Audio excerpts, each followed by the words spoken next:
How to change Instagram story from close friends to everyone. Hello everyone, welcome to this channel. I'm here to help you out today, so without any delay, let's get started. So first of all, launch the Instagram application on your device and head on to your story that you have set for your close friends. So as you tap on it, now if you want to share it to everyone, simply tap on the more section at the bottom right corner.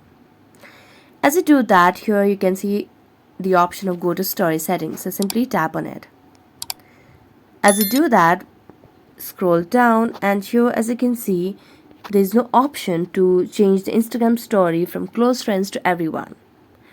So what we can do simply over here is to tap on close friends over here, or rather what you can do is you can just tap on the more section. You can just share this whole settings, go to story settings, you can select close friends, you can add people on close friends who you would want to show the story to, or you can send the story directly to the people you would want to share it.